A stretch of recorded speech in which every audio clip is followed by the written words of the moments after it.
नन्हा जादूगर जरूर, मैं आपके लिए एक ऐसी कहानी बनाता हूँ जो बड़े और छोटे सभी को पसंद आएगी। ये कहानी दोस्ती, साहस और मुश्किलों से सीख लेने के बारे में है। नन्हा जादूगर और बादल का रहस्य, the little magician and the cloud secret. पात्र तारांकन लीलूस एक छोटा, शरारती और बेहद जिज्ञासु लड़का जिसे जादुई ट्रिक्स करना बहुत पसंद है, भले ही वह अभी सीख रहा हो। तारांकन जिम लीलूस का पालतू, एक बुद्धिमान बूढ़ा उल्लू जो हमेशा अपनी सलाह देता है। तारांकन मेघराज, गांव का सबसे बूढ़ा और समझदार व्यक्ति जिसे प्रकृति का गहरा ज्ञान है। तारांकन बादल देवता क्लाउड डेटी, एक रहस्यमयी आकृति जो बादलों के पार रहती है। कहानी एक हरे भरे गांव में, जहां नदियां कल-कल बहती थीं और पहाड़ आसमान छूते थे, लीलूस नाम का एक छोटा लड़का रहता था। लीलूस को जादू का बहुत शौक था। वह हमेशा पत्थरों को पत्तों में बदलने की कोशिश करता या छोटी चिड़ियों को उड़ने के लिए प्रेरित करता। उसके साथ उसका वफादार दोस्त बूढ़ा उल्लू जिम रहता था, जिसकी आंखें हर चीज में गहराई ढूंढ लेती थी। लीलूस की सबसे बड़ी ख्वाहिश थी कि वह बादलों को छू सके। गांव में सूखे की समस्या थी। आसमान में बादल तो आते थे, पर बिना बरसे ही चले जाते थे। गांव के लोग परेशान थे। एक दिन लीलूस अपने जादू के बक्से के साथ जिम के पास आया। जिम, अगर मैं बादलों को बारिश के लिए बुला सकूं, तो कितना अच्छा हो। जिम ने अपनी आंखें झपकाईं। बारिश को बुलाना कोई मामूली जादू नहीं, लीलूस। इसके लिए प्रकृति को समझना पड़ता है, सिर्फ ट्रिक्स काफी नहीं।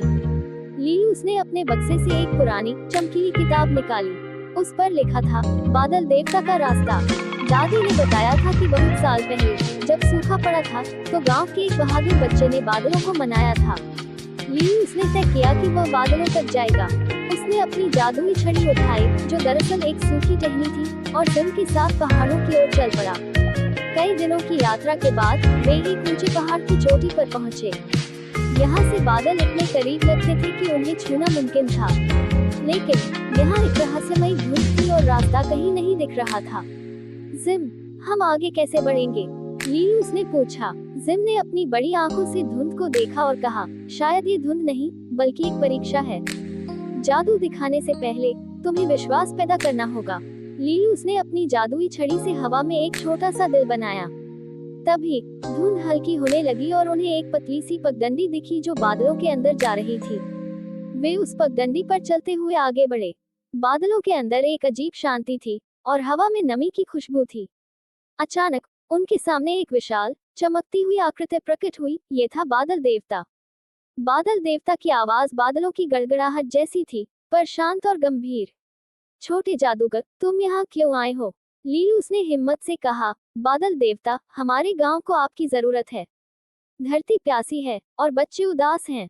कृपया बारिश बरसाएं। बादल देवता ने एक लंबी सांस ली। मैं जानता हूँ, बच्चे, लेकिन बारिश तभी आती है जब धरती तैयार होती है। इंसान धरती से इतना लेता है, पर देता कुछ नहीं। लीलूस को समझ नहीं आया। देना, हम क्या दे सकते हैं? जिम ने अपनी धीमी आवाज में कहा, सम्मान, धैर्य और देखभाल। लीलूस, हम प्रकृति का सम्मान करना भूल गए हैं।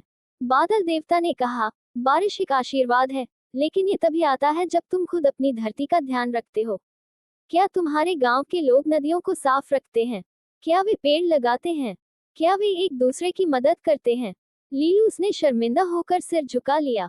उसने याद किया कि कैसे गांव के बच्चे नदियों में कचरा फेंकते थे और बड़े लोग सिर्फ अपनी फसल की चिंता करते थे।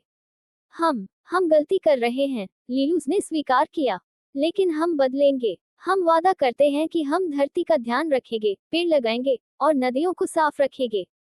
बादल देवता ने एक गहरी सांस ली और मुस्कुराए। तुम्हारा वादा ही तुम्हारा जादू है, छोटे जादूगर। तभी बादलों में बिजली चमकी और एक मीठी, ठंडी बूंद लीलूस के गाल पर गिरी। ये पहली बूंद थी। देखते ही देखते पूरा आसमान घने बादलों से घिर गया और मूसलाधार बारिश होने